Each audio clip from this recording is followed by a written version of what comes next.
Hello, ladies and gents, welcome back. We have now reached the second week of the US Open Grand Slam.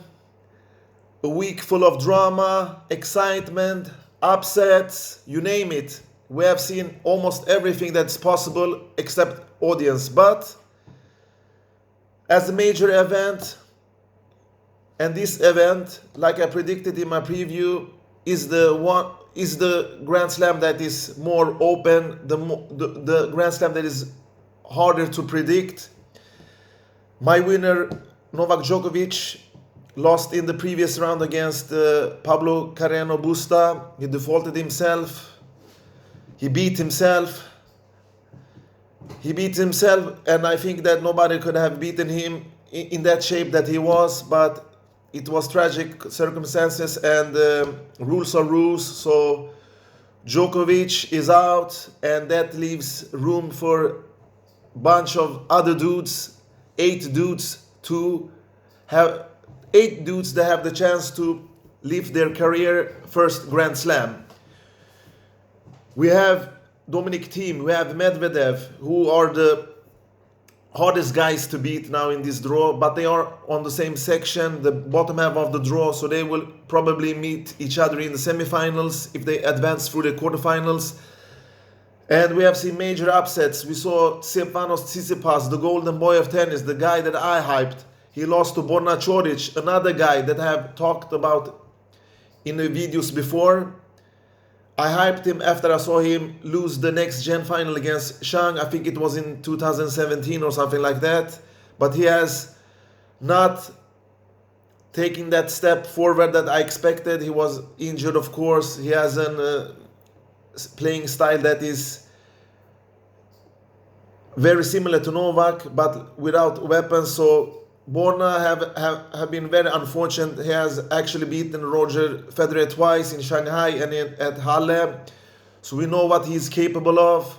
I'm very glad to see him go this deep, but his run can end against Sasha Zverev. So we saw Tsitsipas crash out. We saw RBA crash out. We saw Milos Raonic crash out early in this tournament, so that's not what I expected. And Djoko, he went loco and defeated himself.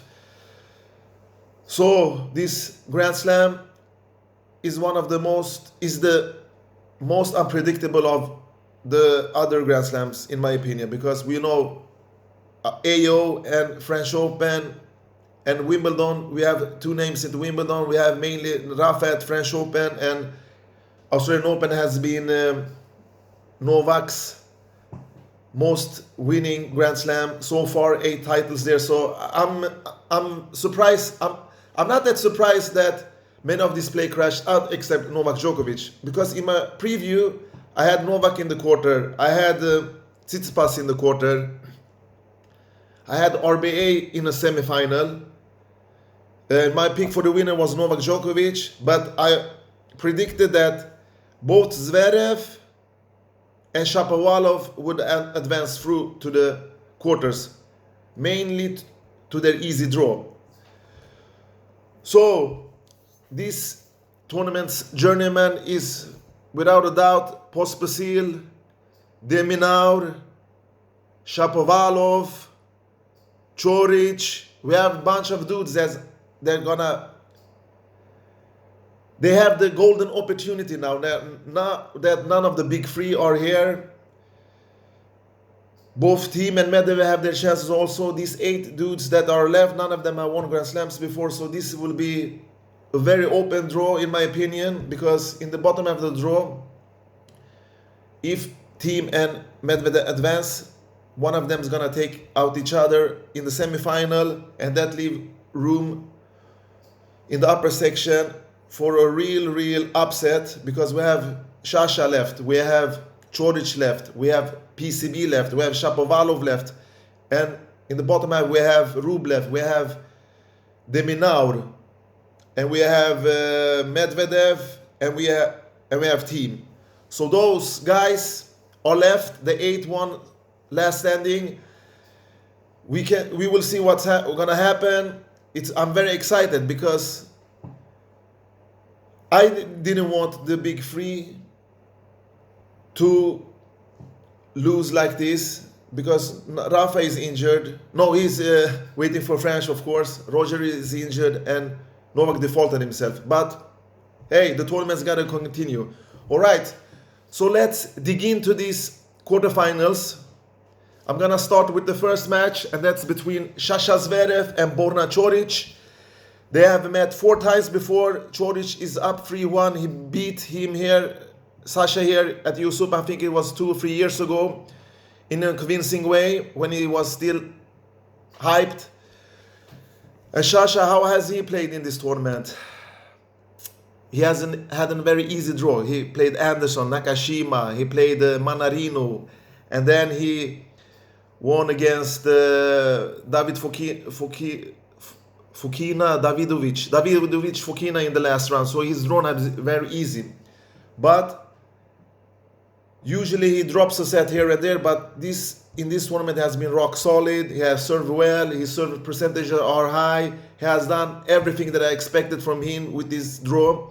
And he impressed me because Sasha has a great backhand, a great forehand. He has not great returns, but he has been cool on court. If he can keep his cool, he will advance further than this. He will actually have a decent chance to win. But his game depends on his serve, not his second serve. We all know that is not as good as his first serve, but he has a great backhand, superb backhand. And he has been in the semi-final at the AO earlier this year. He's feeling now that this is his time. He can make this, he can go through Coric, but it's a very difficult task for him. So his first numbers in his first serve are the main key. He has to keep serving as good as he has done against Coric and play his game and not be distracted. That's gonna, if he does that, he will advance through the semi-final. And Borna Coric, what can we tell about him? He had Andujar, Londero, Tsitsipas, and Thompson in his first 4 rounds. The upset against Tsitsipas when he was down 5 match points. He came back, showed mental toughness, solid all-round game. His serve is great, but not with huge pace, but he finds the spots. His mental tough, moves well around the court. He's a light version of Djokovic, but without the firepower that Novak Djokovic have. And that great escape against Tsitsipas is a boost for his confidence. So he will take this and go through and make something good of this tournament. Either way, he has done more than everybody expected. And his second serve's returns has been terrific in this tournament. That's why he has turned around many of these matches that have been tight, especially against the young Greek.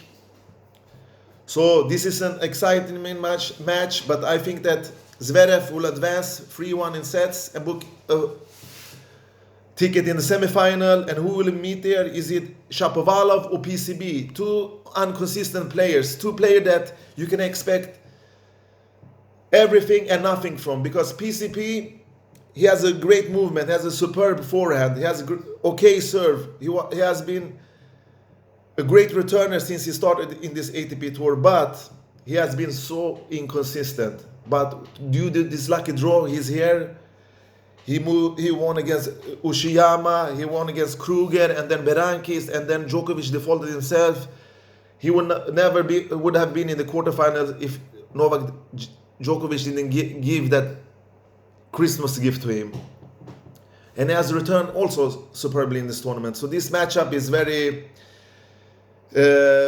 hard to predict. PCB is up 3-1, but Shapovalov has matured, he has been better, he has developed his game. So Shapovalov, this hype talent, this Canadian dude, together with Aliassime, is supposed to be the future of tennis.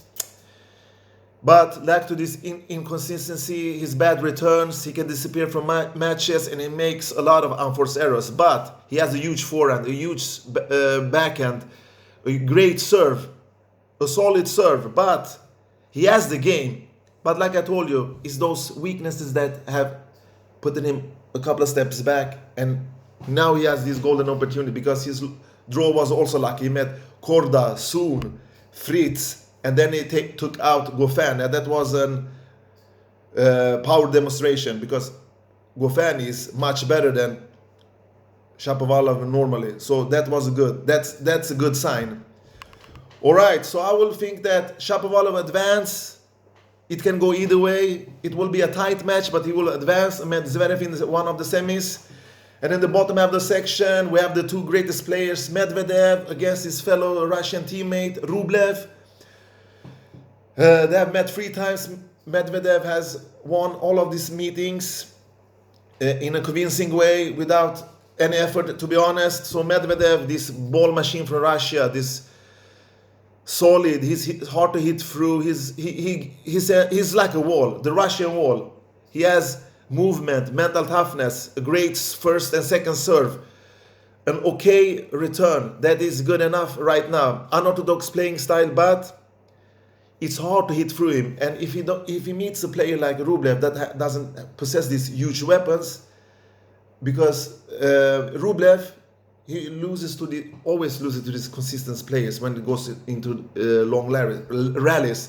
That's Rublev's problem, what I've seen. His return has improved a lot, but Medvedev is a bigger number for me. But everything can happen. We have seen in this tournament many upsets. Everything can happen. I will not be surprised if he takes out Medvedev. But Rublev, you have always seen him play. He's a great player, all-round player. He took out Berrettini. He took revenge from last year. He has been under the radar. But I've seen him fade away in big matches, in big stage matches. But now it's time. We have none of the big 3 here. Maybe he can push and give Medvedev a run for his money. Why not? I will not be surprised. But he's also here because of an easy draw. He met Caruso, Barrere, Shardy in the first round. He met Barrere, then Caruso, and then he took out Berrettini, who was a seeded player, but a very one-dimensional player with a huge serve and a great forehand. So that was not a big surprise. He took his revenge from last year. So this battle between the Russians is one of the, I think it's super exciting match. But I think Medvedev will take on him and advance to the semifinals. And then we have the second and the fourth and the last quarterfinal match between Dominic Thiem and Alex de Minaur, the speed demon who beat Martin, Gasquet, and Khachanov. And yesterday he beat the journeyman Pospisil in a convincing way. He turned that tiebreak in the first set. I think he turned that around when I think he was 4 set points down and pull up a hell of a performance. So he has also been this hyped guy. He has won the next gen finals, I think, or lost one final, I forgot which one. He has also had huge expectations on him. He is a ball machine also. He's a wall. He runs at every point. He never gives up. He has this tough mentality. But like I told you earlier, in many of these players, the quality that they don't possess, like the big 3, are big weapons, huge weapons, firepower that can execute the points and give them this little advantage that is necessary to win the matches, and not only rely on the other opponent to make unforceros. De Minaur has a chance to take out Thiem, of course, but Thiem has met him twice before at Davis Cup and won, and he actually took him out in US Open. I think it was 2017, where he won 7-6, 6-1, 6-1, I think, against De Minaur. I forgot exactly the numbers, but if I'm not mistaken. But De Minaur has also, all of these players that are not expected to be in the quarter, they have this tremendous self-esteem, the boost that they need, because none of the big 3 are here. They feel that they have a decent chance. They have been lucky with the draw, like many of these players has been. So De Minaur, I will not count him out. But so far in the tournament, if you look by Novak Djokovic, Thiem is the guy that impressed me most. Dominic Thiem, what can we say about Dominic Thiem? He lacks barely or nothing. Great first serve, superb kick serve on his second serve, kick serve with great angles and spots. He just used that to a big advantage. His returns had improved a lot since he had Nicolas Massoua as a trainer. And this hard court suits him. He stands far behind the baseline, and since he has a huge swing, that allows him to execute the points and penetrate the baseline with his huge ground stroke. So Dominic Thiem, many people thinks him of like a clay court player, but these courts, since he has stepping back like Nadal does, he has a huge swing both from backhand and forehand, that when he swings, the effort and energy that he puts out in every point is tremendous, because it takes enormous physique to be a monster like Thiem. It's not easy. So Dominic Thiem, he has beaten many players that I expected him. He came from a great victory over TFO. He beat, I forgot his first round matches, but he beat TFO in a convincing way. I'm sorry, it was Medvedev who met TFO. Medvedev met Delbonis in his first round, O'Connell in second, Wolf in the third, and then he took out Delbonis, Francis TFO. He took out Aliassime in his fourth round match. It was a convincing match. He toyed with Aliassime. Aliassime was nervous, but he didn't get the chance. But when Dominic Thiem plays like this, he has a couple of matches now. He's warming in his clothes. He knows that he's the man to beat now, together with Medvedev. He can get past through De Minaur and Medvedev. I think that he will lift the trophy. None of the other players can beat him. The only player that can beat him, it's Medvedev. If you look at the standard of this player, so it will be a tough battle against De Minaur. You will never know. But I think that Dominic Thiem will execute that match in 3 straight sets, due to his consistent, due to his firepower, due to his game style, due to his serves, his returns, everything. It's like you've seen a newborn Dominic Thiem, because he lost 2 French Open finals against Nadal. He lost the AO final that he should have won against Djokovic. Now it's the 4th time. He will not get a better chance than this. He's still 27 years old. He have plenty of chances in the future, but without the big 3, and we know they are big stage players. When they play Grand Slam, they smell blood. Dominic Thiem is the man to beat. He will take on Medvedev in the semi-final, and Zverev will take on Shapovalov. That's my prediction for the semi-finals. Thank you for watching. Take care and bye-bye.